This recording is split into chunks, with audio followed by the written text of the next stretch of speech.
My father was very wise. He said, never argue with a fool. And that's something that stuck with me my whole life. So, if you argue with a fool, you become that same fool.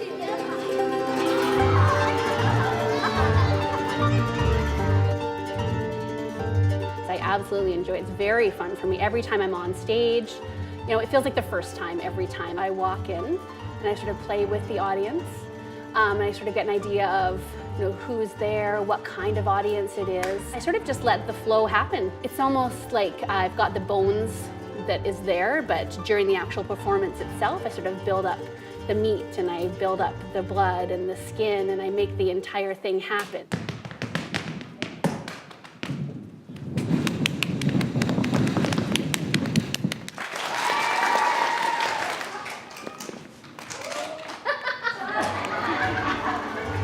You can almost taste it and you can feel it. What is there? Is it big? Is it small? Is it water? Is it beer? What's in there? And have a much better understanding of what that would look like if you're drinking it.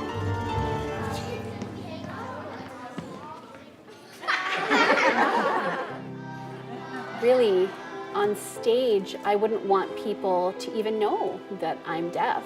Hey, so I'm deaf, so maybe I won't be good enough, or, I don't want that to have an impact at all. American Sign Language is really across North America. Quebec Sign Language LSQ is the French Sign Language, it's just there. In France, of course, it's different than in Quebec. British Sign Language as well is different, similar to English in different languages, but it seems like there's always a way to link that communication. Deaf people culturally, we're all a minority as deaf people, our existence. And so when you meet another deaf person, you've got that similarity. And so I've noticed traveling and performing, regardless of where I am, Italy or France or anywhere that I might be, there's those connections because we have that same shared experience that we call ourselves big D deaf people. Many different role models I've had in my life. Charlie Chaplin, of course, is a longtime love of mine. I think maybe my first role model would be Marcel Marceau, and someone I've looked up to forever, a huge influence on me and my life. It was really all about perfection, technically perfect. It was just brilliant. Someone who supported Jewish people during the war and kept people safe. I mean, there's just a big respect that I give to him.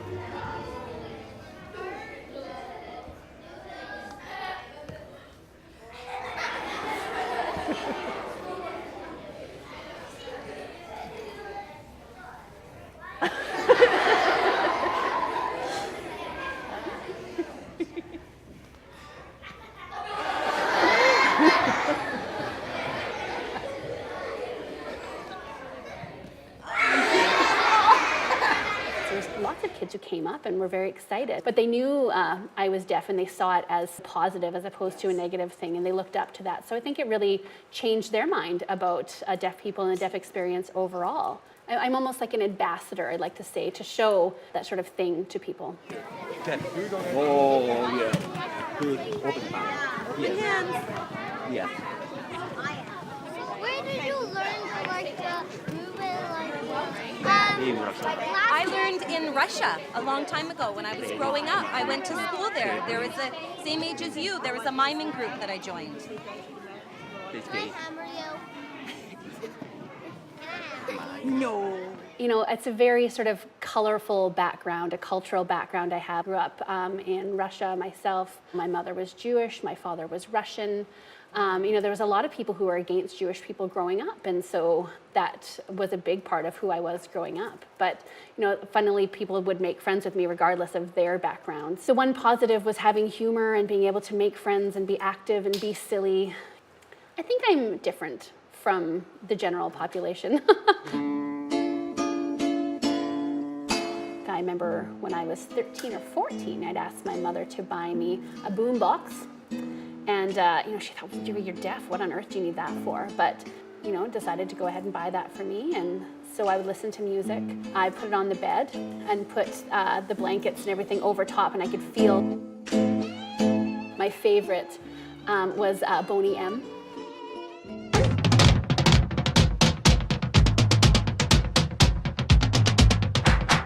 There was no freedom of speech in communist Russia.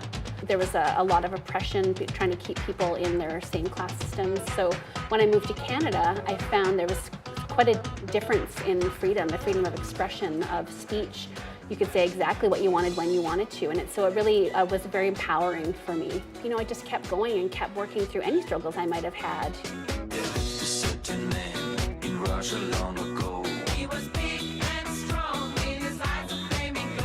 You know, there's not another job that I'm going to be moving to. This is my passion. This is where I want to be.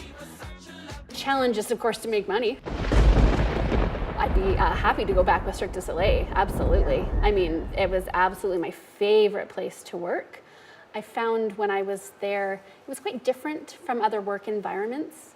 You know, there was all different cultures of people there, people from all different countries and backgrounds, and everyone became, you know, a big family. And myself being deaf, I never felt a difference. I felt that we were all on the same page in the same place. We were all performers, we all had passion. You know, it was the highest quality. Everyone really worked hard to get into that position, so it was quite a difference. It was a very enjoyable experience for me.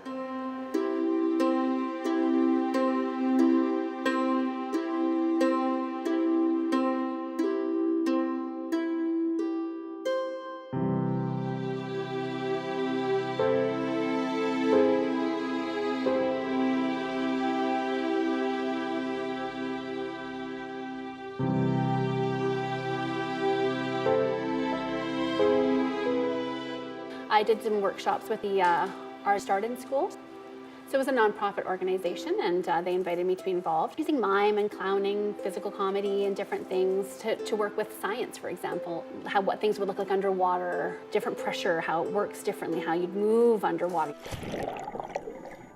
You can't do this. This is how you'd move. So showing kids this is the difference. You know, looking at words and black and white text all day long, you know, sometimes it gives them a small understanding of what's going on, but there's not enough imagination there.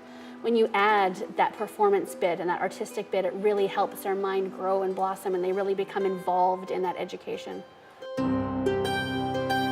When I was born and they found out I was deaf, they were quite terrified and were worried to have any other children. Now, my deafness was genetic. My grandparents were deaf as well. So that's why, you know, my mom thought maybe it was possible that any other further children would be deaf as well. So, of course, those are my favorite grandparents, my deaf grandparents. My grandmother is just brilliant, so positive, so wonderful. You know, if there's a problem, she would always just do this, you know, the Jewish way of just, you know, spit it away. I think this art has to be something you enjoy.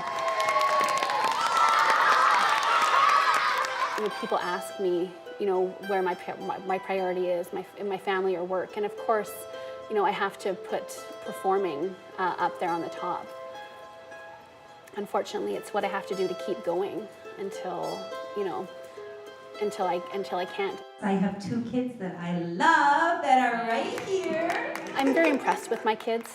They're very mature. They have a great attitude. They're able to see the world in a different way, absolutely. I mean, unfortunately, I don't get to see them a whole lot. They live in Vancouver and I'm in Las Vegas. I travel a lot. I've been traveling a lot with Cirque du Soleil. So, you know, I see them maybe for a few weeks at a time. It seems like I go travel, come back, and then they've grown so quickly. So, and, you know, that's part of my own internal sadness as an artist and part of my life. It's something that I have to manage.